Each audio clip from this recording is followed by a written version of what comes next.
Kemampuan saya sudah mulai pudar, maka aku menjemput baginda Nabi datang ke rumah saya agar dengan baginda datang ke rumah saya sembahyang di rumahku untuk aku jadikan musalla, untuk aku jadikan tempat sembahyangku. Diriwayatkan beliau juga menjadi imam kepada warga masyarakat. Nabi kita datang ke tempat siapa? Ke tempat Itbad ibni Malik. Nabi kita datang ke tempat Ummu Sulaim atau kepada Sayyiduna Anas bin Malik radhiyallahu taala anha, mak Sayyidina Anas bin Malik Ummu Sulaim.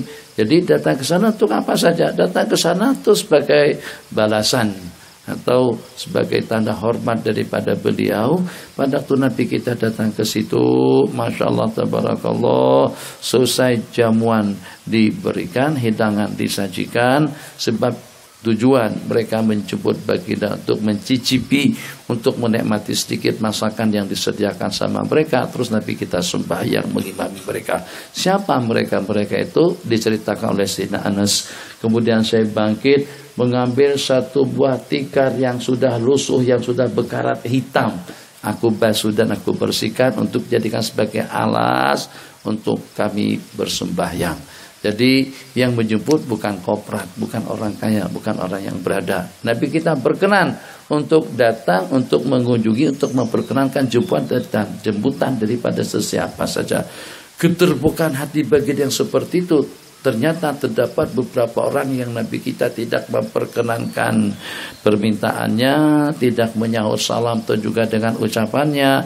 Bagaimana kalau pada saat itu berlaku pada detik-detik terakhir seseorang akan menghadap Allah Jalla wa'ala? Nabi kita tak nak menyembahyangkannya. Toh Abdullah bin Ubay bin Salul yang pada waktu meninggal dunia, Nabi kita masih berkenan untuk melepaskan jubah beliau dan diberikan kepadanya. Yang walaupun itu adalah Rasul Munafikin, munafik. Nabi kita masih ada keterbukaan beliau. Tapi dengan yang tadi itu Nabi kita tak nak sembahyangkan. Gimana ceritanya? Tuwfiya rajulun, setelah kami mandikan, setelah kami kafan, setelah kami candanai, kami kafankan dia, atai nabihi kami bawa untuk disembahyangkan oleh Rasulullah SAW. Terus Nabi kita melangkah dalam beberapa khatwa, dalam beberapa langkah dan seraya bertanya, alaihi dainun, apakah dia ada utang? Fakulna, ada 2 dinar dalam 1.400 ringgit. Qala fansarafa, Nabi kita langsung balik, tak komen apa-apa, tak cakap apa-apa. Nabi kita langsung balik meninggalkan jenazah tadi itu. Setelahnya datang Sayyiduna Abu Qatadah fatahammalahuma, maka beliau tanggung. Ini makna daripada dhaman. Jadi yang pertama hawalah nanti belum kita ulas lagi. Dhaman. Jadi hutang yang 2 dinar, hutangnya si yang meninggal tadi itu ditanggung, diambil alih, dijamin oleh Sayyiduna Abu Qatadah. Qala huma alayya ad-dinarani alayya, 2 dinar itu ke atas saya. Nabi kita bersabda, hakal gharim, haknya yang berutang kamu akan penuhi, kamu akan lunasi, kamu akan jelaskan. Haknya yang memberikan pinjaman, iya, dan akan bebas daripadanya. Al-mayyitu, si mati akan bebas daripada utang piutangnya, sehingga tidak ada tuntutan nanti di hari akhirat. Iya, itu yang saya maksud. Jadi bebas haknya si mati dan juga bebas tuntutannya al-gharim. Yang seperti itu. Iya ya Rasulullah. Terus Nabi kita tampil berdiri untuk menyembahyangkannya. Allahu Akbar. Fasalla alaihi. Itu dapat kita pahami daripada cerita, daripada kejadian yang berlaku. Sangat-sangat besar betul masalah hutang piutang. Kalau sampai terbawa mati, baginda yang mempunyai sifat rahmah, wabil mu'minina raufur rahim, yang berjiwa besar, kasih sayangnya dengan baginda, kepemurahannya dengan baginda, kebijakannya dengan baginda, keramah tamahannya dengan baginda, khasyahnya dengan baginda. inilah a'lamukum wa atqakum wa akhsyakum lillah. Itu kapan daripada ternyata Nabi kita bersikap seperti itu, tidak menyembahyangkan kepada orang yang berhutang. Wa idza utbi'a ahadukum ala mali'in, yang kalau padaku dengan kamu diikutkan, diarahkan kepada seseorang yang berkemampuan, hendaklah kamu mengikuti arahannya, falyattabi'. Artinya apa? Perjalanan hawalah seperti ini. Hawalah dalam keseharian kita, dalam dunia keuangan kita sekarang ini, orang tua kita hantar duit ke bank, kemudian dengan bank di Mesir itu menyerahkan duit kepada kita. Itu namanya hawalah, pemindahan duit daripada orang tua kepada bank, daripada bank kepada kita yang sedang studi di Mesir. Itu asal maknanya. Tapi hawalah yang dimaksud di sini adalah perpindahan hutang, memindahkan hutang daripada individu kepada individu, memindahkan hutang daripada tanggung jawab seseorang kepada tanggung jawab orang lain. Tapi perjalanannya dan juga dengan persyaratannya, bukan semua hutang boleh kita pindahkan, bukan semua orang boleh bertanggung jawab dengan hutang piutang kita. Jadi siapa saja, dan apa yang dimaksud dengan perpindahan hutang di sini, tahwiluddin min syakhsin ila syakhsin akhar, memindahkan hutang daripada seseorang kepada orang lain. Luqman dengan Ridwan. Luqman dengan Ridwan. Saya ada pinjam uang dengan Luqman sebesar 10.000 Rm. Dan juga pada waktu yang sama Ridwan ada berbelanja, membeli barang kepunyaan anak, total nilainya juga ada dalam 10.000 Rm. Jadi kalau begitu kesimpulannya, Ridwan ada hutang dengan saya ada hutang dengan Luqman. Jadi karena mengingat jumlah hutangnya sama dan hari pembayarannya pun juga sama, saya akan melunasi hutang piutang saya dengan Luqman pada awal bulan Ramadan. Dan juga Ridwan janjian dengan saya akan melunasi hutang piutang yang 10.000 itu pun juga pada awal bulan Ramadan. Jumlah yang sama dan juga tarikh masa pembayaran yang sama.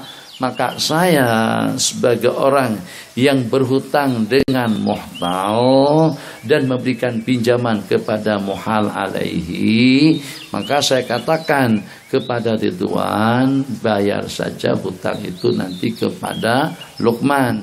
Atau saya katakan kepada Luqman, ambillah hutang anta, ambillah hutang yang ada dengan saya itu daripada Ridwan, ambil hutangnya nanti dengan Ridwan, atau pelunasannya daripada Ridwan. Jadi kalau dalam bahasa hukum, saya ini disebut dengan muhil, sementara dengan si Luqman disebut dengan al-muhtal, sedangkan dengan Ridwan disebut dengan muhal alaihi. Muhal alaihi adalah orang yang berhutang dengan muhil. Muhil adalah orang yang berhutang dengan muhtal. Muhtal itu adalah orang yang punya duit. Jadi saya katakan kepada muhtal, syarat yang pertama, la budda min ridal muhtal wa qabulul muhal alaihi. Harus Anda ridho dan dia menerima. Harus ridha al-muhil wa qabul al-muhtal. Ridha al-muhil, restu daripada yang memindahkan, kemudian diterima oleh al-muhtal. Kalau dengan Ridwan kamu tak ada urusan. Sebab macam mana pun awak kena bayar. Imam bayar dengan saya, jadi tidak perlu Anda ridha atau perlu ridha terus itu tidak perlu. Perlu ridha, terima, tidak perlu. Kenapa? Sebab macam mana pun Anda akan bayar. Imam tak bayar ke anak atau Anda bayar kepada Luqman. Tapi Luqman sangat memerlukan sekali, sangat diperlukan sekali kabul daripada muhtal. Kenapa? Sebab dia nak tahu. Kalau tadi dia tahunya dengan saya, muamalah saya, kami sudah pernah bermuamalah sebelumnya. Tapi bagaimana dengan Ridwan? Ridwan dia tidak tahu. Nah, apakah juga dengan Ridwan harus mengetahui tentang keadaan muhtal? Tidak perlu. Kenapa? Sebab yang bagaimanapun dia tetap harus melunasi utang piutangnya, baik kepada orang yang asal atau kepada orang yang saya pindahkan. Jadi saya katakan, Luqman ambil uang yang 10.000 itu dengan Ridwan. Atau saya beritahukan kepada Ridwan, uang yang hak 10.000 hutang enta dengan saya, serahkan saja sama Luqman. Itu namanya hawalah. Jadi Nabi kita bersabda, wa idza utbi'a ahadukum ala mali'in. Apabila ahadukum Luqman utbi'a diikutkan kepada orang yang berkemampuan Ridwan, falyattabi, ikuti dia. Maksudnya berkenanlah untuk Anda menerima pemindahan pembayaran itu. Berkenanlah Anda untuk menerima pemindahan hutang tersebut. Jadi saya pindahkan hutang saya dengan si Luqman kepada Ridwan. Jadi Anda langsung berurusan dengan dia. Resikonya kalau seandainya ternyata setelah Anda hubungi Ridwan tidak menjawab, didatangi, ternyata menghilang. Kalau ternyata dengan Ridwan tidak mau bayar, bagaimana? Apakah Luqman boleh patah balik kepada saya? Tak boleh. Makanya tadi disyaratkan harus restu dan ridha. Karena kamu dah restu dan ridha, kamu tidak boleh patah balik dengan anak. Saya assalamualaikum, saya minta maaf. Ridwan tak mau bayar saya. Anak bilang, anak itu bukan urusan anak. Itu urusan kamu dengan dia. Tapi saya tak mau langsung. Katanya tak anak bayar. Saya paling boleh bantu agar dia membayar. Tapi saya sudah tidak ada tanggung jawab. Kenapa? Sebab beban tanggung jawab anak dengan Anda sudah gugur. Saat ketika Anda berkenan untuk menerima pemindahan hutang tersebut kepada orang lain. Itu mana hawalah atau makna hadis. Wa idza utbi'a ahadukum ala mali'in falyattabi'. Bismillahirrahmanirrahim. Haqqul gharim, haqqal gharim wa bari'a minhuma, daripada uang dinar itu al-main qala na'am fa shalla alaihi. Ini dhaman. Aba Qatadah menjamin hutang piutang si mati yang tidak ada peruntukan untuk melunasi dan juga untuk membayarnya. Wa Nabi Hurairah baca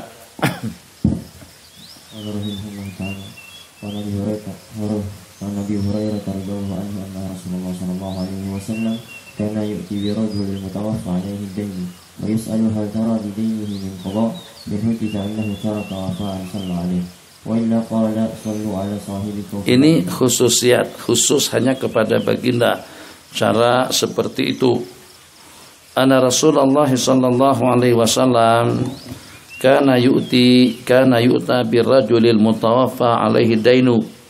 Kana yu'ta baginda Nabi didatangkan dengan seorang laki-laki yang meninggal yang mempunyai tanggungan utang piutang.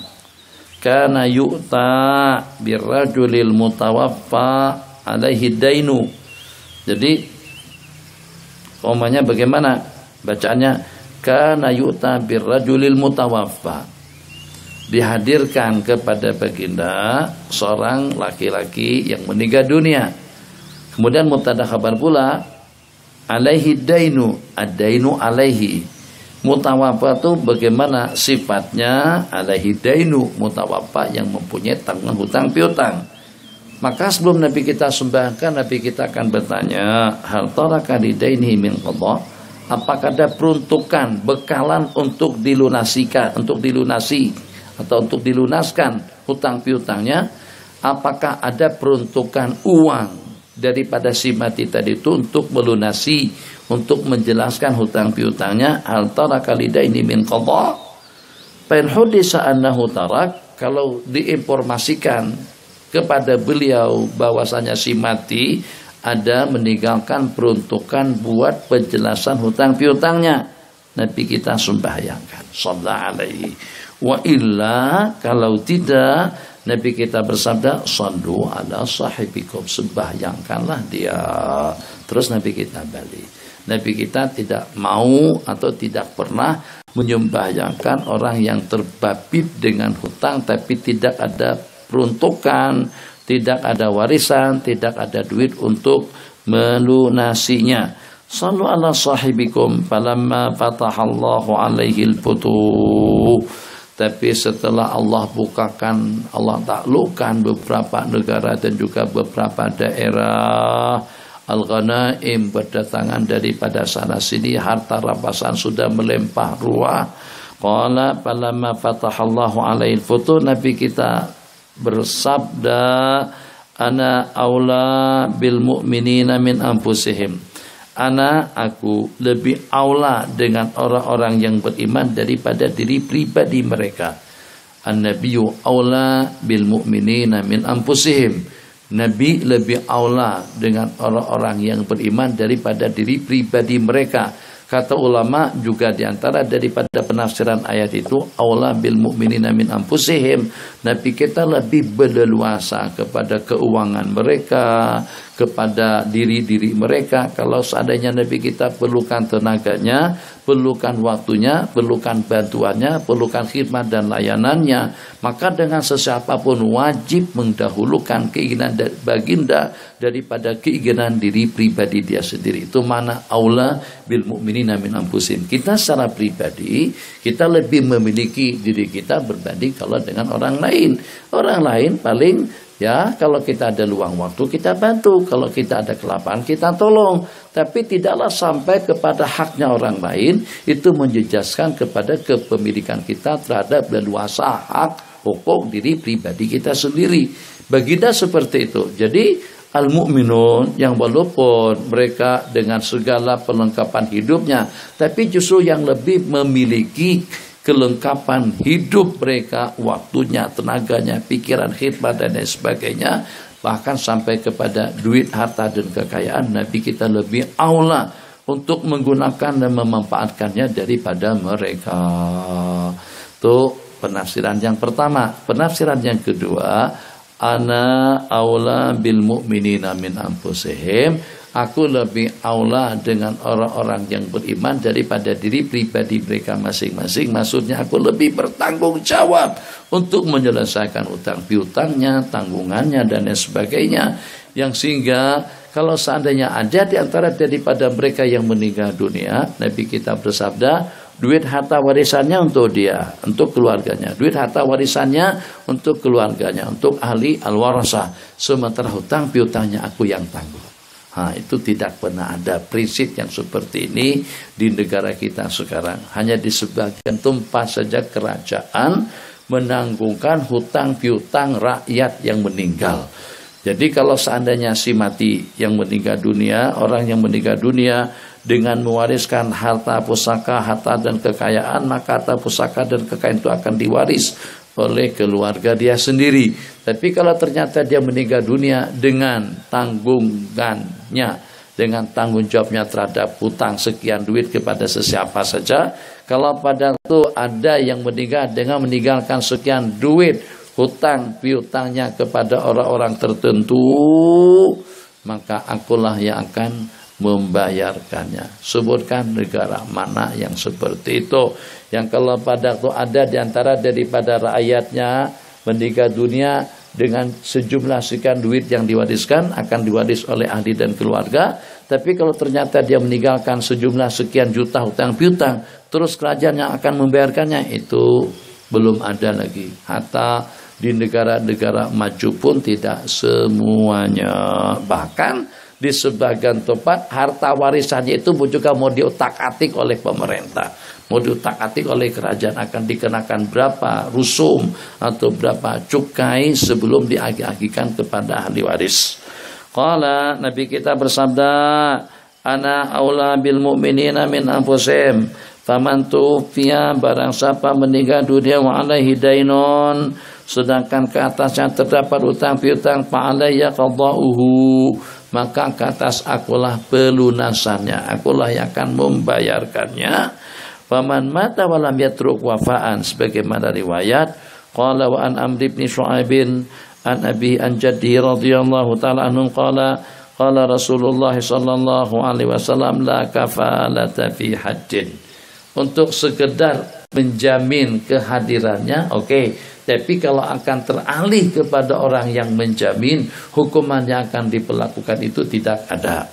Jadi kadang-kadang manusia dengan kesombongannya atau juga dengan keangkuhannya, atau juga untuk memberikan satu jaminan pasti supaya pihak aparat, pihak pemerintah, pihak kerajaan, Bukit Aman secara khusus merasa aman, yang dengan tahanan tersebut itu akan kembali ke penjara, akan kembali ke Bukit Aman. Jadi dia merayu, dia meminta atas nama peguam, atas nama pengacara, atas nama pembela, agar dengan tahanan yang dijatuhkan hukuman mati itu diperkenankan untuk pulang kampung berjumpa dengan keluarga, untuk halal bihalal minta maaf dan minta restu dengan mereka semuanya sebelum dijatuhkan hukuman mati. Jadi kata peguam, saya jamin dia. Nah, jaminan itu dalam bentuk seperti apa? Apakah kira-kira saya jamin dia? Dan kalau seandainya dia tidak kembali, pancung saja leher aku. Tidak ada. Itu mana la kafalata fi haddin. Setakat untuk menghadirkan tak apa. Haji, oke, Tuan Qadhi atau Tuan Hakim, saya jamin untuk mengembalikan, untuk menghadirkan dia kembali ke penjara pada 1 hari bulan berapa. Itu kewajiban kita. Tapi bagaimana kalau dia melarikan diri? Apa kasih penjamin jadi pengganti? Siapa mau kalau begitu? Kalau jamin gantikan duit tak ada masalah. Tapi kalau gantikan leher, kalau kepancung leher kita, sudah tak boleh disambung-sambung. Jadi kata raja, kalau sampai raja itu keterlaluan dengan hawa, sampai kamu dibunuhnya, akan saya bunuh rakyatnya semuanya. Itu raja mengutus seorang utusan. Utus seorang utusan untuk menyampaikan sesuatu. Yang nak diutus tadi itu tidak mau. Tuanku, kalau boleh yang lain, jangan dengan aku. Kenapa? Saya takut kalau sampai nanti Raja Zalim itu membunuh saya. Enggak urusan, enggak penting, enggak apa-apa. Enggak apa-apa. Kalau sampai dia berani membunuh utusan saya, akan saya bunuh 10 orang daripada rakyatnya. Tapi Tuanku, macam mana pun 10 kepala yang terpenggalkan itu tidak ada satupun yang cocok dengan tubuh saya. Kalau selepas aku mati 10 orang terbunuh daripada rakyat dia tetap tidak memberikan syafaat kepada kita hidup kembali. Betul?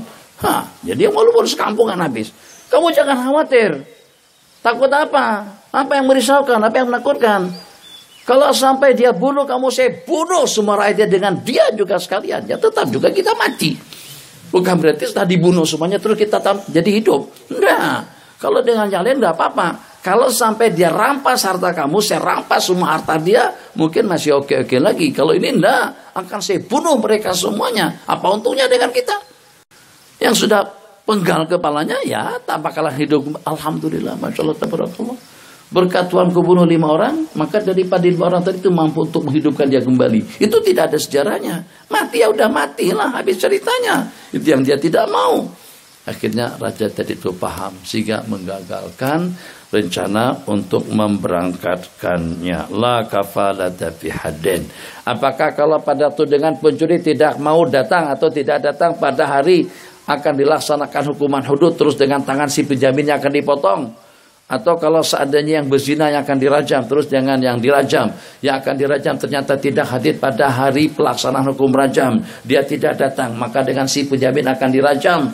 Kalau begitu tak ada seorang pun daripada kita yang mau menjadi penjamin, menjadi kafil. Kemarin sudah kita sebutkan perbedaan antara kafalah dengan dhaman. Kedua-duanya maknanya jaminan. Dhaman itu jaminan kepada duit, sementara kafalah itu jaminan kepada manusianya, kepada orangnya. Habis. Bismillahirrahmanirrahim. Babu syarikati wal wakalah. Bab yang menyatakan tentang kewasian dan taukil. Bab yang pertama syarikah. Alhamdulillah. Gimana dengan kita boleh dapat untung banyak sedangkan modalnya tidak banyak. Mau sampai kapan dengan kita ini? Kita baru jadi jutawan. Modal kita cuma hanya kita dapat buat pisang goreng saja. Itu pun serba terhad dan juga serba terbatas. Ya Allah ya Arhamar Rahimin. Yang membelinya orangnya terhad, santrinya ada 10 orang, modal kita cuma hanya 10.000. Kue yang dapat kita buat pun tiap hari tidak lebih daripada dalam 10 potong.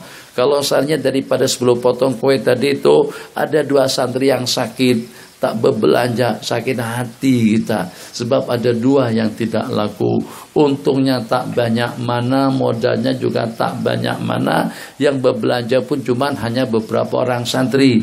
Itu gambaran. Maka bagaimana agar dengan kita boleh dapat untung lebih banyak? Leluasa perniaganya dari sana sini, cawangan sana, cawangan di sini, modal yang itu dengan modal yang ini, saham yang sana dengan saham yang di sini, yang sehingga dengan kita mampu untuk menguasai pasaran. Tuh kenapa dengan Zayanya, dengan Tesco-nya, dengan Maidinnya, Masya Allah tabarakallah, cawangannya ada di sana sini, bangunannya saja hampir mungkin barangkali tidak kurang daripada seumpama separuh atau sepertiga daripada lahan kita, sampai bertengah-tengah ekar, kadang-kadang sampai 1-2 ekar. Maidin yang terbesar itu yang ada di Perak dan juga yang ada di KL, besar sekali. Semuanya ada kecuali surga yang tidak ada. Semuanya lengkap, Masya Allah tabarakallah. Nak belanja apa saja, urusan perut, urusan makan, urusan pakaian, semuanya lengkap dan komplit. Jadi dikatakan kalau Anda ingin mudah diterima oleh masyarakat, kalau Anda ingin mudah diterima oleh lapisan umat beragama, maka bekalilah diri Anda sebagaimana supermarket. Supermarket, orang segala hajat dan keperluan ada di dalam, ada di sana. Tapi kalau kita buka kedai ikan, orang yang nak beli kereta tak singgah di situ. Anak bukan nak beli ikan, anak beli kereta. Anak nak beli tepung, anak nak beli beras. Ada kedai ikan terbesar di Kuala Lumpur. Toke ikan, talapia, nila, apalah saja dengan sebutannya. Orang yang nak beli motor tidak kasih singgah di situ. Dia bukan mau beli ikan, mau beli minyak. Tidak juga, yang mau beli minyak, topong, gula, sabun dan lain sebagainya tidak akan singgah di kedai ikan. Jadi orang-orang yang singgah di kedai ikan tadi itu hanya orang-orang tertentu yang punya keperluan. Tapi kalau kita buka supermarket lengkap dengan segala-galanya, ikannya ada, bajunya ada, tasbihnya ada, minyaknya ada, gulanya ada, lengkap dengan segala keperluan yang diperlukan oleh masyarakat, maka dengan leluasanya, dengan keuntungannya tentu lebih lumayan, lebih banyak daripada yang modalnya hanya ikut kemampuannya saja. Jadi Islam memberikan peluang kembali kepada kita untuk kita mendapatkan keuntungan yang lebih lumayan. Kenapa? Apa bedanya? Lukman 100, 1000, 1000, 1000, 1000, 1000, 5000. Terus masing-masing berdagang. Kira-kira apa ada perbedaan kalau pada tuh modal yang 5.000 tadi itu dikumpulkan dengan masing-masing yang modalnya tidak lebih daripada 1.000? Kan sama saja, Lukman untung 5 anak tung. Untung-untungan, untung ngona, 5 untung ngona. Itu dengan jamaknya. Jamak taksinya untangon, untung semuanya untung. Nah, beda. Sebab kalau pada tuh pawang kamu beli hanya dengan modal 1.000 saja, kadang-kadang barang itu tidak boleh kurang daripada harganya. Per unitnya kamu hanya boleh beli dalam 10 unit, per unitnya itu hanya dalam per unitnya dalam 100 ringgit. Berarti uang yang 1.000 baru dapat 10 unit. Kalau pada waktu kita beli ke semuanya, itu harganya nanti akan berkurang daripada 100 menjadi pada 65 saja. Bila boleh jadi 65, jadi 70, jadi 80. Kalau pada waktu kita beli banyak berapa? Kita ada modal uang 5.000. Uang 5.000 yang boleh memberikan keuntungan lebih lumayan. Terserah. Apakah kira-kira dengan jumlah hitungan yang sama dengan modalnya, atau juga dengan persentase yang berbeda-beda, masing-masing ikut kemampuannya. Ambang 10.000, 5.000, 2.000, 1.100, 2.300, itu tidak ada masalah. Tapi persentase pembagian keuntungannya pun juga ikut modalnya masing-masing. Ingat, syarikah ini diantara daripada perkara yang diperbolehkan dalam agama kita, yang dengan kita tidak mesti untuk mendapatkan modal yang banyak itu daripada duit kita sendiri. Mungkin saja dengan kita mendapatkan modal yang banyak karena kita berkongsi dengan orang-orang tertentu. Itu yang pertama. Hanya beberapa syarikah yang berlaku di masyarakat itu menurut hukum batil. Di antaranya kongsian, kita dalam kongsian, dalam syarikah dan juga dalam bab muqaradah, kalau kita memberikan modal kepada seseorang, tidak sah modal yang kita berikan kepada seseorang itu berupa benda, barang material, barang dagangan. Kalau kita bagi modal, kita bagi modal dengan uang tunai. Tidak sah dengan kita memberi modal kepada seseorang, nih jual pasir saya, bata saya, batu saya, atau juga dengan produk saya, sendang saya, dan kamu saya berikan modal daripada penjualan itu tidak sah. Kenapa? Sebab kalau pada waktu kita mendapatkan modal daripada kasut, daripada peralatan elektronik, kita tidak leluasa untuk meniagakannya. Tidak apa-apa kalau memang mau seperti itu juga, jual dulu semua barang yang ada di gudang, setelah dicairkan, setelah jadi duit, baru duitnya dimodalkan, itu boleh. Tapi memberikan modal kepada seseorang berupa barang dagangan. Katakan saja saya punya satu gudang barang elektronik. Saya serahkan pada Ridwan. Saya modali kamu dengan nilai barang elektronik yang ada di gudang saya. Tidak sah. Sebab kamu tidak boleh buat apa-apa. Kamu kena jual. Bukan semua orang perlukan barang elektronik. Keahlianmu dalam bidang lain. Kalau seandainya dagang kain atau juga dagang emas akan lebih menguntungkan atau buka restoran. Jadi kalau pada waktu Anda bagikan Anda modal uang, Anda lebih leluasa. Tapi dengan modal barang Anda tidak punya wewenang. Kembali kepada syarikat. Jadi dengan syarikat modal tidak mesti harus sama dan tidak mutlak semuanya harus bekerja. Kalau seandainya izin mengizinkan semuanya bekerja, tapi kalau seandainya ada yang tidak memberikan mandat atau tidak memberikan izin kepada kongsiannya, maka dia tidak punya wewenang untuk ikut terbabit dalam transaksi akad jual beli. Babus syarikati, bab yang berkenaan dengan syarikah. Yang pertama, yang kedua, wal wakalati, wakalatnya taukil. Alhamdulillah, betul-betul meringankan beban kita. Tidak segala urusan dan keperluan harus kita langsung yang menanganinya. Kalau tidak, kita tidak kecukupan tenaga. Beli kitab, beli keperluan, urusan dapur, urusan itu dan ini. Kalau tiap keperluan sehari-hari harus kita langsung yang menanganinya, kira-kira kita harus punya badan dalam berapa? Untuk urusan berbelanja, urusan pertukangan, urusan keluarga, bercocok tanam itu dan ini. Masalah. Tapi Islam memberikan kebenaran kepada kita. Boleh-boleh saja dengan kita memanfaatkan sesuatu. Sesuatu yang kita manfaatkan tidak mesti harus kepunyaan Anda. Mungkin dengan cara dibeli, mungkin dengan cara disewa, mungkin juga dengan cara dipinjam. Begitulah juga hanya dengan taukil. Tidak segala keperluan hidup harus kita langsung yang menanganinya. Kita boleh wakilkan kepada seorang Ridwan. Nanti bila nak balik Kelantan, tolong belikan saya kerupuk lokeh, lekoh, lokeh, lekoh. 100 kilo. Selesai. Jadi saya tak mesti harus pergi ke Kelantan. Kemudian yang balik ke Bogor, saya katakan tolong belikan tas, bag. Sebab Bogor juga terkenal dengan bagnya murah. Kawasan Tajur situ. Atau kawasan yang agak udah dekat dengan Bandung. Care. Jadi saya pesan kepada kawan-kawan yang balik Bogor. Kemudian dengan Bang Zawawi mana?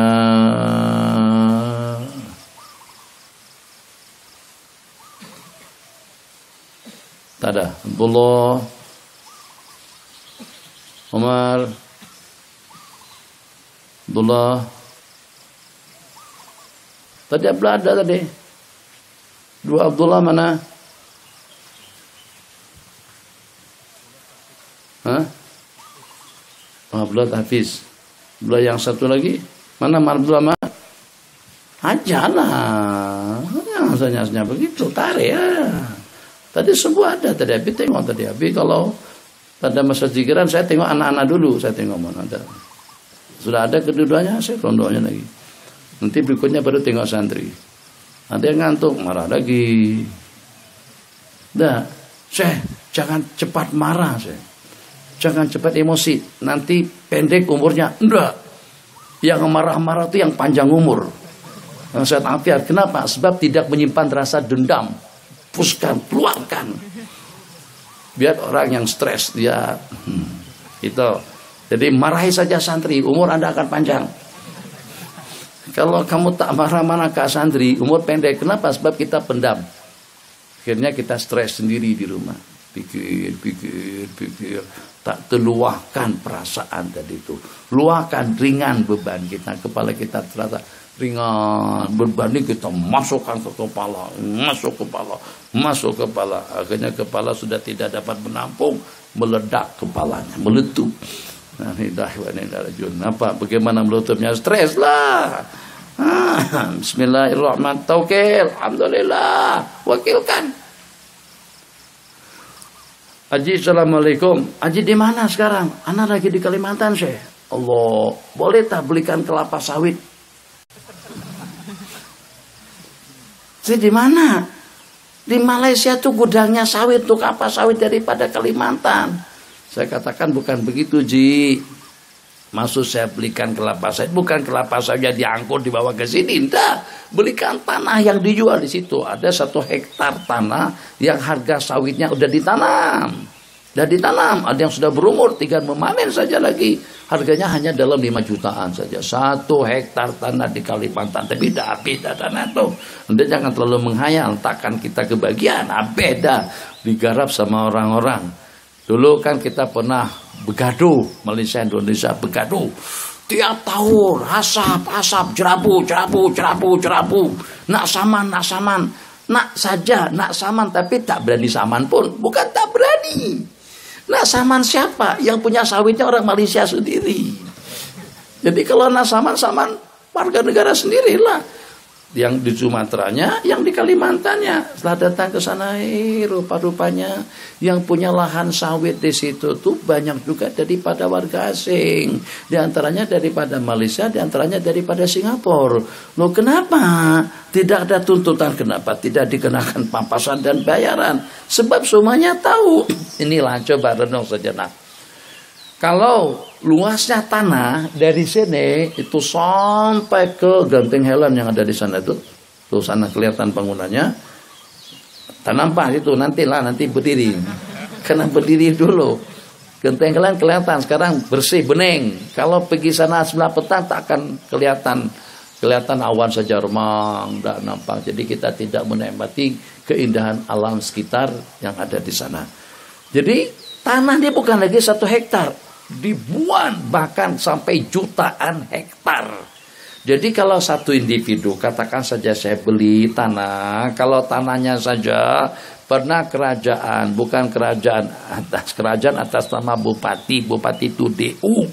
Teman saya namanya Ustadz Mizra dan juga banyak kiai-kiai daripada Balikpapan itu dapat anugerah daripada kerajaan, tanahnya saja tiap per individu dapat 50 hektar.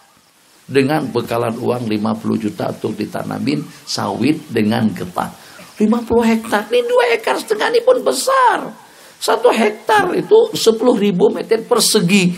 Jadi kalau seperti bangunan kita ini semuanya, lahan kita ini semuanya, ini baru kira-kira dalam 1/3 hektar saja. 3 kali ini lagi baru sampai 1 hektar besar.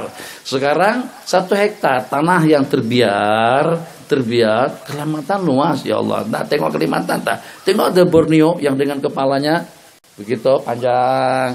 Malaysia sikit aja. Sementara dengan Brunei itu baru kuku. Kalau orang Indonesia beludah saja Brunei sudah kebanjiran dah.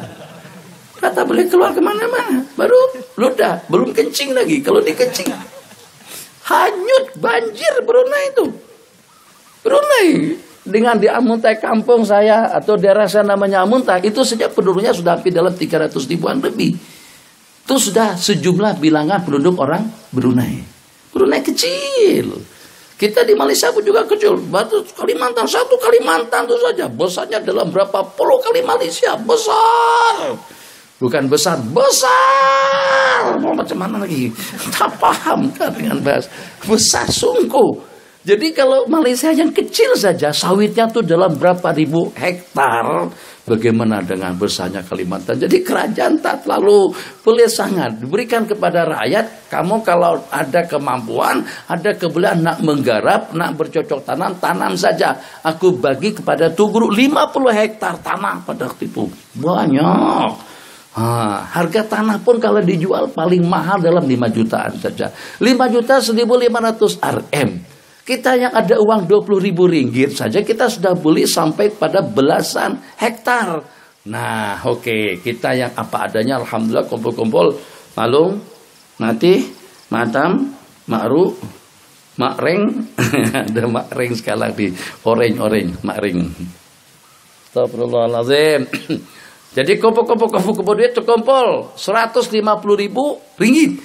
150.000 ringgit. Berarti hitungan uang Indonesia sudah mencapai tidak kurang daripada dalam 0,5 M, 0,5 miliar, 0,5 bilion rupiah. Berarti dengan kita boleh beli berapa? 10, boleh beli 100 hektar tanah untuk getah atau sawit. Nah, 100 hektar tanah ini dari sini sampai jauh, banyak, besar. Itu semuanya hutan. Sebelum ditanami sawit, pohonnya kena ditebang dulu. Tebang dulu berarti duit. Kalau ditebang, nah dikemanakan? Mana angkutannya, mana sungainya. Kalau ada sungai, senang saja pokok-pokok satu kita larutkan di sungai. Sekarang kita kena buat jalan. Kalau tak kita kena bayar upah. Bayar upah ini di tengah hutan. Segala kemudian tidak lengkap dan juga tidak ada. Jadi terpaksa kita kena buat jalan sendiri, pengangkutannya.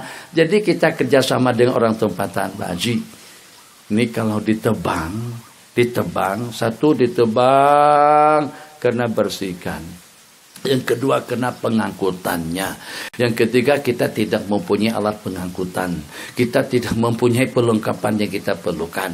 Di samping kalau seandainya kita upahkan 1 hektar tuh mungkin belanja lebih daripada dalam puluhan juta sampai 3-4 ribuan RM. Wah, 1 hektar luas, penuh dengan kayu, penuh dengan rumput, penuh dengan sampahnya juga dalam waktu yang sama, dengan daun-daunannya untuk membersihkan lahan. Nih kita ini ada berapa orang di sini, masih banyak lagi sampahnya. Saya jangan begitu, saya jangan dikait-kaitkan ke situ. Enggak, sekedar misal saja. Ini besar mana nih? Tak sampai 1 hektar, masih ada daun-daun lagi, masih ada daun-daun lagi. Kita pelajar, kita ada 90 orang, tak terkutip lagi daun-daunnya. Bukan dikutip, tak kutip juga, tapi kutipnya sekali seminggu. Nah, akhirnya jadi banyak lagi daun-daunannya. Tuh tadi saya tengok ada 1 pot bunga, apa sebut pot bunga, pusu bunga, pecah di situ. Nah, siapa yang memecah? Marah, atau anak sendiri yang memecahnya? Belum tahu lagi, belum disiasat lagi siapa yang memecahnya. Nah, kalau santri, berarti bukan anak saya, lala kolehat. Nah, jadi pertimbangannya seperti ini. 1 hektar. Menghabiskan belanja sampai sekian ribu RM untuk membersihkannya. Tapi kalau kita beli mencis kecilnya 5 kupang dengan petrol, kita beli dalam beberapa jam dah.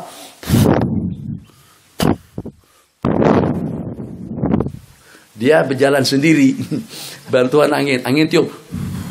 Pindah ke sana, tanahnya jadi subur, biayanya sedikit, kita lepas bakar tidur aja lagi. Yang penting kita tak kebakar dengan sawitnya atau dengan kayunya. Itu ceritanya pembakaran lahan, pembakaran hutan tadi itu. Kenapa? Sebab si pemilik tanah tak berkemampuan untuk bayar upah. Dalam waktu yang sama, kalau seandainya digunakan uang untuk upah, bila kita akan memungut hasil dan keuntungan. Duit itu kita belikan tanah untuk pembersihan lahan sebelum kita tanami sawit dengan getah, dibakar saja. Akhirnya itu tadi, kerajaan marah-marah, mengotot. Setelah tengok kepemilikan punya siapa, kerjasama rupa-rupanya. Yang sana membakarkan, yang minta dibakarkan pun juga untuk menghemat modal. Nak disaman, justru menyaman rakyat sendiri, tak disaman. Ini jerabu. Ya Rab, doa berlebihan, turunkan hujan ya Allah, karena melampau dalam meminta dan memohon. Allah turunkan hujan selebat-lebatnya, sebanyak-banyaknya, banjir lagi. Akhirnya tenggelam Kelantan, tenggelam Terengganu, tenggelam Manik Urai, tenggelam Johor, tenggelam mana-mana. Begitu manusia. Khuliqal insanu halu'a. Babu syarikati wal wakalah, selesai. Allah, saya malu sih. Ada orang pemalunya luar biasa. Jadi jangankan dengan perempuan, dengan laki-laki pun malu betul. Pemalu sungguh. Jadi gimana kamu? Kamu nak kawin mau, tapi saya tak boleh nanti ijab kabul akadnya macam mana ya? Susah betul. Jadi Ya kalau tak boleh ijab kabul, macam mana kamu boleh menikah? Nikah harus ada ijab kabul. Qabil tu nikah ahli nafsi. Kata kepala dia. Bilang tenang aja. Malu tak masalah. Saya yang tak tegama tuh, yang tak berani dan segan-segan malu sungguh kalau pada tuh duduk berhadapan dengan calon pak mertua. Pada masa bersalaman. Itu luluh air mukaku atau luluh dagingku kalau pada tuh berhadapan. Intinya apa sebenarnya? Plastik kah atau lilin kan? Sampai luluh-luluh macam tuh. Terimalah apa susahnya? Enggak, hukum mengatakan enggak masalah, enggak problem bang, boleh diwakilkan. Panggil Lukman, man, assalamualaikum. Anak terus terang saja, jangankan untuk menerima akad nikah saya, untuk dos sekali sepemuka dengan calon pak mertua pun aku malu betul. Kata Lukman, enggak ada masalah, kamu maunya apa? Saya mau wakilkan sama ente saja yang menerima kanak. Ada selesai. Selesai. Lukman yang mengambil alih untuk beraksi di tempat di masjid atau di mana saja. Lukman yang bersalaman.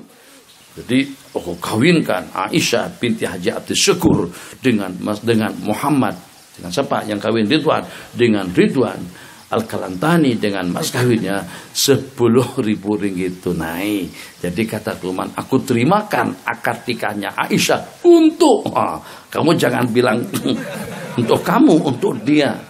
Kalau tidak kamu tak boleh. Dia wakil, maksudnya cuma hanya sekedar diwakilkan saja.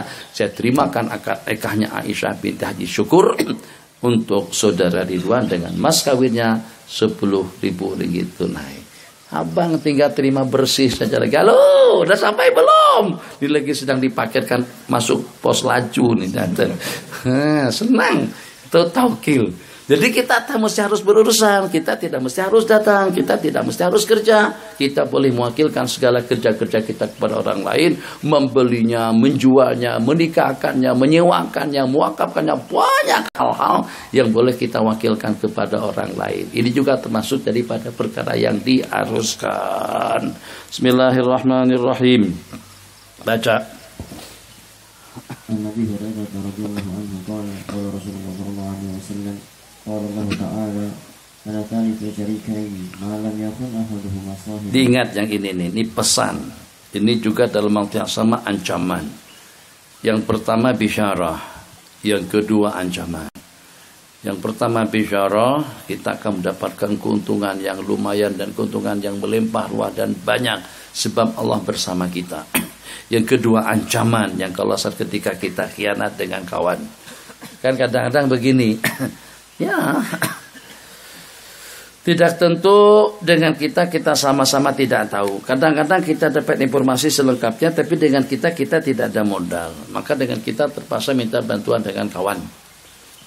Kita tahu lahannya itu di mana? Lahannya itu di kawasan Jandabek. Kita beli dapat produk atau juga dengan buah-buahan daripada Jandabek di sini dengan harga yang murah. Tapi permasalahan kita sekarang, kalau ingin dapat harga murah tuh kalau kita belinya sampai sekian ton. Kalau kilo saja masih lumayan mahal. Kalau nak untung banyak belinya banyak sekian ton. Sekian ton memerlukan modal yang banyak. Maka dengan Ghazali ajak saya berkongsi. Saya kongsi ya. Saya bilang, ini ada satu peluang bisnis, peluang keuntungan yang kalau seandainya berkembang pesat, berkembang bagus, insya Allah kita sudah tidak pikir untuk keperluan operasional, mahar, pembangunan dan sebagainya. Kita sudah boleh mandiri daripada penghasilan kita sendiri. Saya bilang, insya Allah oke. Bagus sangat, bagus sekali. Ghazali sudah tahu tentang lahan di sini. Saya tidak tahu, saya buta. Saya tidak ada pengalaman langsung. Anda tahu betul tentang sawit dan juga tentang getah di Kalimantan. Saya tidak tahu langsung tentang itu. Jadi nak menanam jagung kah, mentimun kah, tembikah itu apa saja walhasil. Saya tidak ada pengalaman tentang pengelolaannya, tapi saya ada modal. Ghazali ajak saya untuk ikut andil. Oke, saya bilang tidak apa-apa. 50-50. Kira-kira itu dalam berapaan? Dianggarkan kalau kita ada modal dalam 200 juta saja, dalam 100.000 RM saja, 300 juta lebih kurang 100.000 RM. Itu sudah cukup lumayan. Oke, jadi Ana insya Allah siap untuk carikan modal, untuk cari dana, kongsi dengan Anta, senilai separuhnya. Saya keluar 150 juta, Ghazali juga 150 juta. Yang kadang-kadang ini pribadi ini, saat ketika duit sudah terkumpul 300 juta, Masya Allah, tabarakallah, alhamdulillah. Tapi karena mengingat Ghazali cukup pengalaman di kawasan sini, jadi dia tahu harga-harga barang yang murah tuh tahu. Itu dijual murah di kebun yang mana, toko yang mana, atau orang yang mana. Harga pasaran di sini 1 kilonya 5 ringgit. Tapi Anda tahu tempat-tempat tertentu yang harga 1 kilonya 3 ringgit setengah. Ini yang kadang-kadang dengan kita bukan juga mengkhianati, tapi karena kita tahu tempatnya. Jadi dalam perkongsian syarikat kamu anggarkan per kilonya adalah 5 ringgit kali sejumlah sekian modal yang kita miliki. Tapi Anda dapat harga murah 3 ringgit setengah saja. Kadang-kadang Ghazali tak cerita dengan saya yang hak seringgit setengahnya tadi itu. Allah berfirman, kalau pada saat salah satu daripada mereka berdua khianat, aku akan keluar daripada perkongsiannya. Itu yang menyebabkan bankruptnya satu perusahaan dikenakan ada di antara daripada anggota, ada di antara daripada rekan kongsi yang khianat atau tidak jujur. Jadi yang walaupun kita lebih banyak tahu, dalam hati aku dengan pengalamanku secara tidak langsung aku boleh bantu keuntungan kepada rekan-rekan kongsi kita. Kalau Allah berfirman, aku salisus syarikain, aku yang ketiga daripada 2 pengongsi, daripada 2 orang yang berkongsi, aku akan menyertai mereka. Aku salis ketiga, salasa. Kaifa bika madzanuka bisnaini Allahu salisuhuma. Bagaimana keyakinan kamu Abu Bakar dengan 2 orang hamba Allah, Allah yang menyertai mereka. Jadi 2 pengongsi tadi itu, 2 yang berkongsi tadi itu disertai oleh Allah. Salisus syarika ini ketiga pengongsi, bukan pengongsi ya, perkongsian. Betul lah. Salisus syarikan, Allah akan bantu, Allah akan mudahkan, Allah akan tolong, Allah akan berikan keuntungan yang lumayan selama diingat yang itu. Kalau ingin berhasil cepat, jujur, amanah. Berapa pembiayaannya, jangan dihitung harga pasaran, hitung harga pembelian kita. Kita dapat murah, kita katakan murah. Kita dapat mahal, kita katakan mahal. Kita rugi, kita katakan rugi. Jangan sampai harga yang murah kita katakan harganya sekian. Padahal dibalik daripada itu kita dapat commission. Kadang-kadang kita belanja banyak sampai 100.000 Rm. Tapi dalam waktu yang sama ada diskon dalam 30%. Kita tak bagi tahu yang di diskon tadi itu. Daripada 100.000 kita bayar 70.000 saja, 30.000-nya masuk sini. Laporannya, catatannya 100.000. Biasa itu biasa, tapi luar biasa dalam perusahaan. Itu khianat, Allah akan keluar. Akhirnya keberkatannya tidak ada. Yang kita sebut kemarin. Akhirnya jadi lenyap dan sirna. Kenapa? Kita tidak tahu asbab musababnya. Kenapa jadi seperti ini? Ada saja ya Allah. Duit habis begitu saja. Pada jam dapat modal banyak sekali. 2 orang anak. 2 atau 3. Allahumma shalli ala sayyidina 2. Dapat warisan daripada orang tua berupa harta banyak sungguh. Selain daripada itu juga dapat warisan 2-3 helai rambut baginda. Begitu ya ceritanya. 3 helai rambut Rasulullah SAW. Jadi karena mereka hanya berdua saja, jadi kata yang dewasa, kata yang gedean, oke, kalau begitu kita bagi masing-masing ambil 1 helai, dan yang 1 helai lagi kita bagi 2. Truk dikerat. Ini tabarukan. Ini keyakinan. Ini taukir, ijlal dan ta'zim kepada syair, kepada asar peninggalan Sayyidina Rasulullah SAW. Tak bagaimana Allah ilhamkan kepada siang adik tadi itu berucap seperti ini, Bang, agak-agaknya kalau seandainya 3 helai rambut tuh saya ambil, biar abang ngambil semua harta ayah. Mau tak? Ya mau banget, bukan tak mau sungguh. Betul? Iya betul Bang.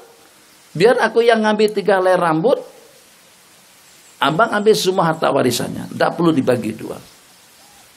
diterima cadangan tadi itu, atau cadangan itu daripada yang tua, yang kecil menerimanya. Masya Allah, tabarakallah, berkat 3 helai rambut tadi itu.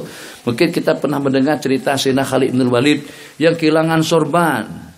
Cari pasukan batalion diarahkan untuk mencarikan sorbannya beliau. Cari. Setelah sorban tadi itu ditemukan, ternyata tidak lebih daripada sorban lusuh.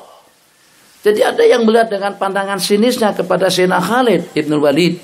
Jadi apa kata beliau? Kamu jangan tengok lusuhnya sorban kaku itu.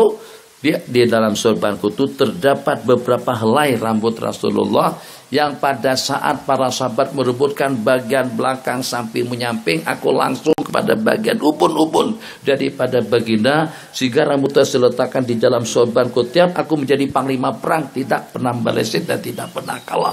Selalu saja Allah anugerahkan kemenangan kepadaku. Jadi akhirnya 2 orang adik beradik tadi itu dari masa ke masa, daripada waktu ke waktu berkurang harta dan kekayaan daripada abangnya, sehingga sampai menjadi bankrupt, duitnya habis. Sementara dengan si anak yang kecil yang dengan adiknya tadi itu Allah berkati. Kenapa? Sebab yang tak tegama, ya bahasa sini, yang tak tega, tak tegama bahasanya tak tega kan, yang dia tak tega, rambut baginda dibelah 2. Lebih elok ambil hartaku semuanya, yang penting jangan sampai dibelah 2 rambut Rasulullah, dibagi 2 rambut Rasulullah sallallahu alaihi wasallam. Bismillahirrahmanirrahim. Malam yakhun, selama yang salah satu daripada tekan kongsi khianat kepada saudaranya, faida khana, dalam perbelanjaannya khana, dalam hitungannya khana, dalam catatannya. Jadi katakan saja sekarang dengan kalian ada kebolehan dalam penerbitan buku, dalam penerbitan kitab. Kita tentu lebih pengalaman jual kemana, hantar kemana, panggil siapa, customer yang mana yang lebih berkesan, atau dengan pelanggan-pelanggan yang mana yang lebih menguntungkan, dan juga cara pembayarannya mudah, itu kita tahu. Sementara kan kongsi kita dia hanya setakat bagi modal, kongsi dengan kita, dia tidak banyak pengalaman dalam dunia percetakan, dalam dunia printing. Ketemu kamu lebih banyak, itu kadang-kadang yang membuat kita kadang-kadang tidak jujur. Kenapa? Karena kita merasa lebih banyak berjasa daripada dia. Dia cuma sekedar keluar modal kongsi dengan kita, tapi yang banyak tahu untuk menjualnya, melariskan dan lain sebagainya itu adalah kita. Allah, tangan-tangan diamkan.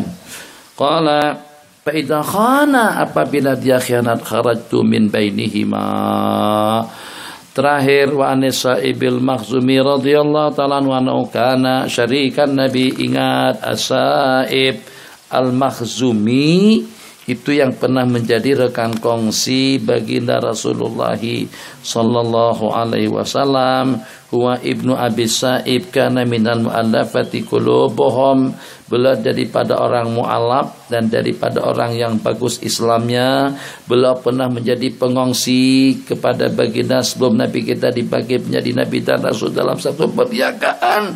Palamma kana yaumul fatah, qala marhaban bi akhi wa syariki, kana la yumari wa la yudari, asha ila zamani Muawiyah radhiyallahu ta'ala anhum. Karena Nabi kita sambut teman rekan kongsi beliau tadi itu, selamat wahai saudaraku, kongsi aku, karena la yumari, tidak pernah begaduh, yumari yujadil, wala yudari, tidak pernah berpura-pura, cara jujur. Al-mudarat kalau dengan bahasa Mesirnya al-mujamalah. Jadi kelihatan, udah beres, udah apa? Ya Allah, apa masalahnya? Tenang saja, selesai, beres semuanya. Aku jangan terlalu pikir banyak. Masya Allah, nampak kelihatan diperhatikan. Sampai ke buang aja berkah. Apa Leman? Ini berkah saya pos-posan gimana gitu. Wah, tenang aja. Kamu nggak perlu sedih, nggak perlu berisau. Selama saya masih hidup, saya akan uruskan semuanya, selesai semuanya. Saya bawa ke rumah, saya masuk bong, saya buang saja proposal Anda itu. Itu namanya mujamalah. Jadi mungkin bahasa kita cari muka, mungkin barangkali begitu. Nampak kelihatan memperhatikan, nampak kelihatan tanggung jawab, nampak kelihatan seperti apa. Kita akan Muka belakang tuh sama, tidak ada beda. Zahir batin kita lain orang seperti itu. Mamanas min awliya salihin. Allah Allah Allah Allah Allah Allah Allah Allah Allah Allah Allah Allah sampai sudah tak tahu diri pada waktu berzikir. Tapi kalau di belakang, ya Allah ya Rahman Rahimin, setan saja berasa cemburu karena hebat betul dia dalam dunia maksiat dan kemungkarannya. Sampai setan belajar. Kata setan, teorinya macam mana itu? Tanah kita macam itu. Jadi kita di Ma'zen, kita nak seperti itu. Nah seperti apa? Luar dalam sama. Polos. Sini nyanjung, belakang juga nyanjung. Sini muji, belakang juga muji. Tidak mau, sini, Masya Allah, khair. Belakang ngotot, dicerca, dicaci. Apa tuh matur? Sialan, syekhnya juga sialan. Luar biasa. Tapi ketemu dengan syekh Allah, saya berkat syekh Allah, Masya Allah, saya ana ridwan antum syekh, ya Allah ya Arhamar Rahimin. Saya tak boleh tidur nyonya kalau antum tak datang, saya selalu risau saja ya Allah. Saya doa selalu untuk antum, doa malam-malam saya kadang-kadang sepanjang malam saya doakan antum. Saya tak boleh tidur nyonya kalau tidak doakan antum dulu. Saya doakan antum sebelum mak dan ayah saya. Belakang saya nul kurang asam. Disumpahi saya sama dia. Kita tak anak santri yang macam tuh. Malam-malam saya datang sampai lusuh tangan saya dicium sama. Dikerumuni, yang di atas pun turun cium juga. Tapi belakang tak macam tuh, enggak, jangan. Biar tak terlalu hormat seperti itu, yang penting belakang kita tidak berbeda. Nah, paham? Kan? Bang Ahmad paham? Santri kita Masya Allah Pak Azizul loh, kalau cium tangan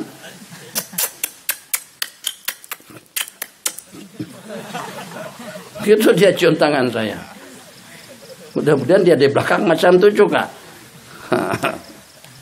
Yang lain, kalau saya bukan pergi kemana-mana, saya akan pergi ceramah. Dan patah balik pun daripada ceramah bukan pergi dari Mekah, bukan datang ke Mekah, datang dari Mekah atau pergi ke Mekah ada. Tapi itu pun santri udah kerumun semuanya, cium, salam. Hormat, betul. Sudah diangkatkan, dibalikkan. Tentengan ringan aja, tasbih aja. Tak susah mana saya angkat tasbih. Itu pun ada yang nak mengangkatkan tasbih saya. Hormatnya, ta'zimnya luar biasa. Tapi di belakang seperti apa? Itu yang iyanya. Kalau tidak nanti kamu dipandang sebaliknya oleh Allah. Jangan sebab kamu mengolok-ngolok. Keberkatan ilmu antum akan tercopot. Oh, berkatnya itu apa? Saya sudah jadi guru, saya sudah ceramah ke sana kemari. Dapat Anda amalkan? Ada dah khasiatnya dengan kamu. Innama yakhshallaha min ibadil ulama. Anda ada ketenangan dan ketentraman hati kamu dengan ilmu.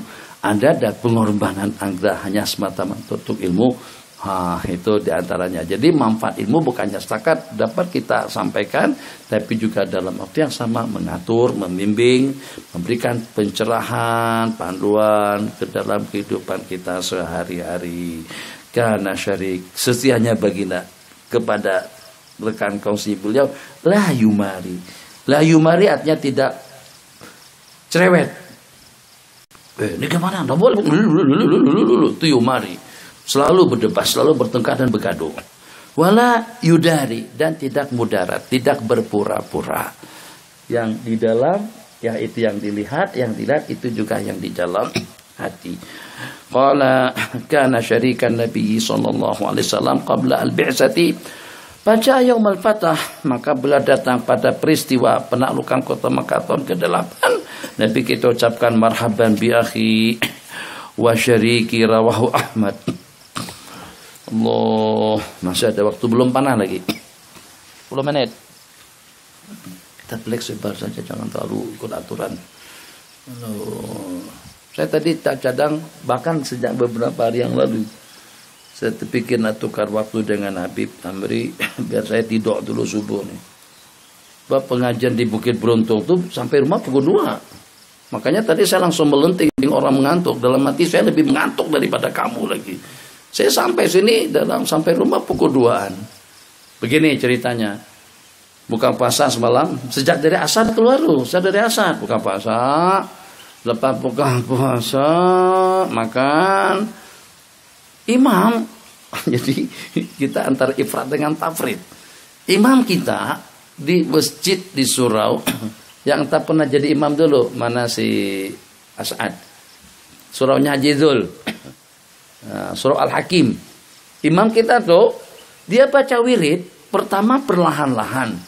Yang kedua cukup la ilaha illallah wahdahu la syarikalah. Ini lepas maghrib nih ceritanya, lepas maghrib. Allahumma ajirni minan nar 7 kali. Kemudian alif lam. Saya pun risau. Jangan-jangan baca manzil nih. Baca alif lam mim dia. Baca alif lam mim, alif lam mim. Ulaika humul muflihun wa ilahukum ilahu wahidul la ilaha illallah rahmanur rahim. Allahu la. Habis Allahu la. Dalam hati anak nanti tasbih 33. Nah. Habis Allahu la amanah rasul.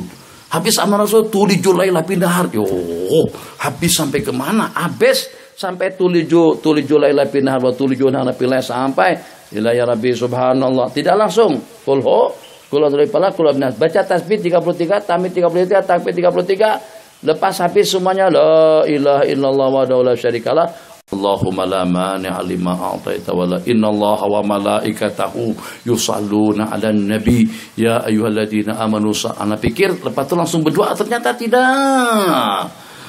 Ala bi dzikrillah tatma'innul qulub afdaluz dzikri falamanahu la ilaha 100 kali. Ya Allah. Imam yang hak sana tuh Fatihah langsung doa, doanya panjang karena tuh panjang. Yang ini pula zikirnya panjang sungguh. Ada yang kadang berzikir, taunya dia zikirkan bukan setakat berzikir saja, sampai lenguh. Di belakang tuh makmum sudah mengisyarat, tapi kata mereka setelah mereka tengok saya tak bergerak dari ya saya bergerak, takkan saya bergerak pada orang berzikir. Saya ikut-ikutlah, tapi hati menolak sebenarnya. Panjang sangat. Tak apalah zikir la ilaha illallah ma'bud apa? 10 tuh yang 5 kali. Yang pertama maujud, ma'bud, maksud, azim atau azim. Cukuplah. Enggak, lepas tuh. Lepas azim la ilaha illallah la ilaha illallah. Yang laju tuh lagi 100 lagi. La ilaha illallah. Syukur dia serahkan doa kepada Anda. Lepas berdoa habis ujungnya alaiha nahya wa alaiha namut lupa insyaallah dia berikan mikrofon. Amin amin amin. Sallallahu ala sayyidina Muhammad wa ala alihi washabihi ajmain. Rabbana atina fid dunya hasanah wa fil akhirati hasanah wa qina adzabannar. Amin walhamdulillahirabbil alamin. Anak-anak bagi lega diri anak sebelum orang lain. Bacakan Rabbana atina fid dunya. Itu semalam tuh. Nah, belum habis lagi ceritanya. Setelah selesai Allahumma shalli ala sayyidina Muhammad, selesai makan saja tak lama dah adzan Isya. Lepas bang Isya, tazkirah setengah jam, lepas setengah jam tarawih.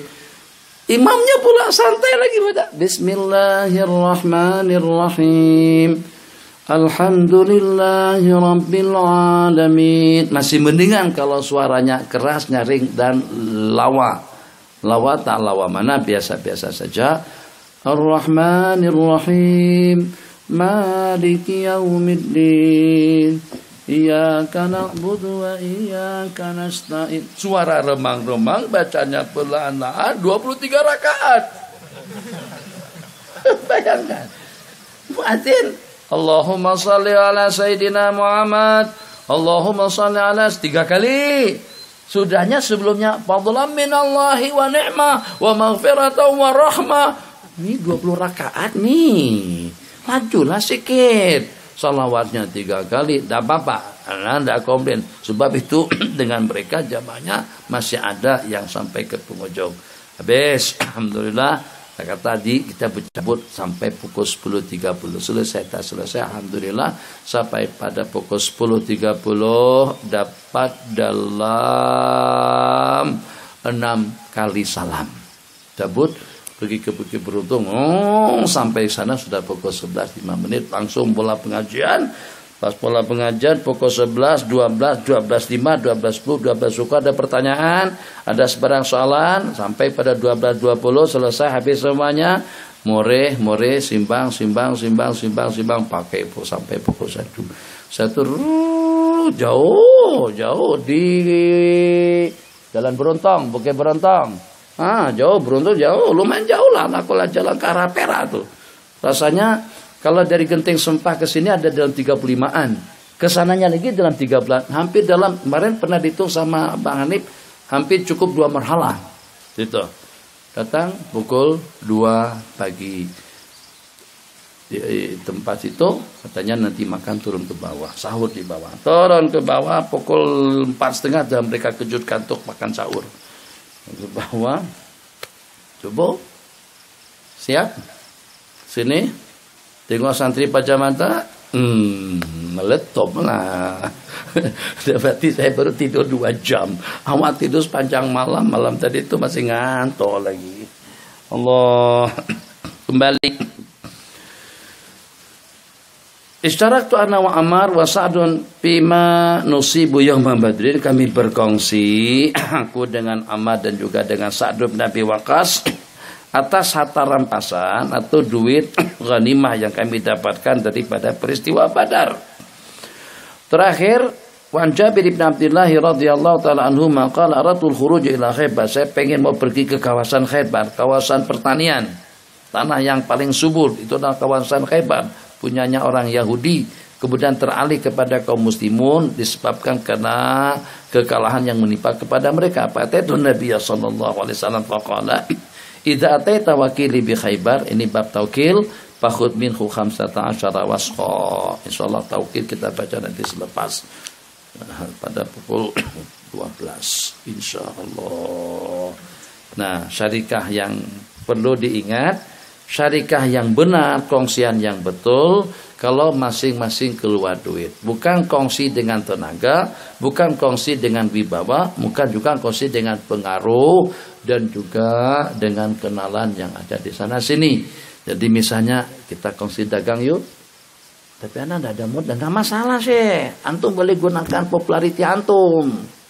Maksud antum apa? Saya kan banyak kenalan di Malaysia, senang saja anak dapat barang beli belanja secara berutang. Kenal dengan Ridwan, kenal dengan Awi, dengan Mawi, kenal dengan Lokman, dengan siapa-siapa itu pedagang-pedagang semuanya. Saya guna nama saja. Nama saya ada nama di Malaysia. Saya keluar modal. Jadi si Saiful keluar modal 50.000 ringgit. Saya tak keluar modal, tapi saya kongsian dengan dia. Keuntungannya dibagi sama. Modal saya apa? Modal saya nama baik. Saya boleh dapat pinjaman, beli barang, hutang. Bukan boleh hutang. Ada masalah saya, insyaallah khair. Dapat belanja dalam ratusan ribu. Jual laku, saya dapat untung separuh. Boleh? Tak boleh. Atau juga sama-sama tukang gunting. Siapa yang pandai jadi tukang gunting sini? Profesional ya? Bagus. Kalau mau buat yang garis-garis itu pandai dia buat.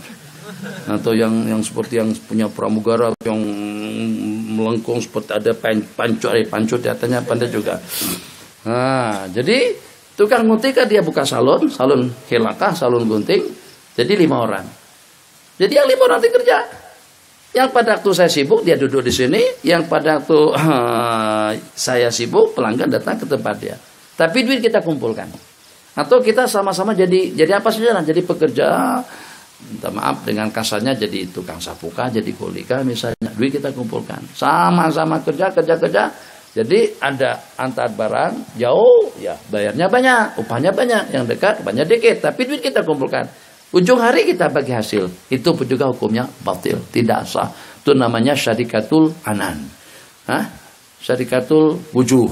Ada syarikatul wujuh, ada syarikah al-abdan. Jadi syarikah abdan seperti tadi. Ataupun juga pemandu taksi. Pemandu taksi kan taksi jurusannya tidak sama. Oke, kita 3 kongsi. Akur. Duit kita kumpulkan. Tiap bulan baru kita bagi. Oke, kita bagi pada tiap bulan. Kamu neksi ada pelanggan bawa, tak ada yang nganggur. Tapi mencoba pun kita kongsi. Kadang-kadang kita yang banyak bekerja, kadang-kadang dia yang banyak bekerja, kadang-kadang kita yang banyak pelanggan, kadang-kadang dia. Itu pun juga hukumnya batil, tidak boleh. Satu saja daripada macam jenis syarikat, kongsian yang dibenarkan dalam agama kita, kalau seandainya sama-sama keluar modal. Tidak boleh yang satu pekerja, Oke, begini saja kita kongsi. Untuk toko kaya, tokonya ke toko saya. Gudang saya kita guna kedai jualan.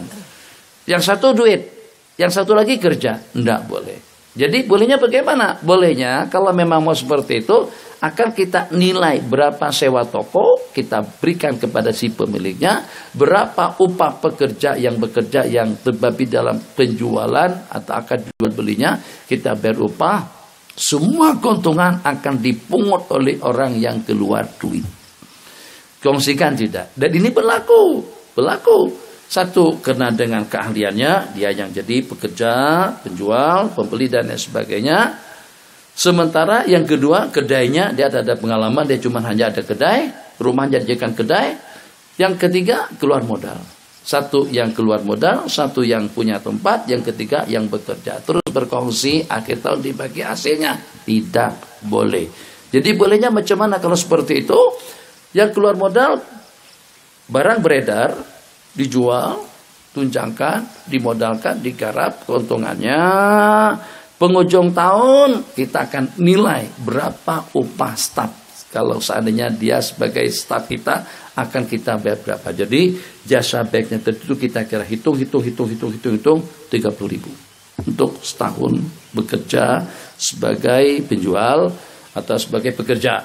Sementara yang punya tempat tadi itu gudang yang dijadikan kedai, itu kita hitung sewa juga sepanjang tahun itu berapa kira-kira 17.650. Oke, keluarkan daripada total jualan duit yang beredar tadi itu 17.650 tambah 30.000 untuk pekerja, selebihnya akan diambil untung atau akan diambil alih oleh yang keluar modal. Banyak atau sedikit, modalnya utuh, tambah dengan keuntungannya. Jadi keuntungan tidak dibagi tiga. Kalau dibagi tiga, yaitu tadi tidak sah perkongsiannya. Kenapa? Sebab itu termasuk daripada perkongsian yang batil dikenakan karena ada dua rekan kongsi yang tidak keluar modal. Hada wabillahi taufiq wa sallallahu ala sayyidina Muhammad wa ala alihi wa sahbihi wa sallam. Sallallahu rabbuna ala nuril mubin Ahmad Mustafa Sayyidil mursalin. Sallallahu rabbuna ala nuril mubin Ahmad Mustafa Sayyidil mursalin wa ala alihi wa sahbihi ajma'in wa ala alihi wa sahbihi ajma'in. Pura khasin Bang Boha.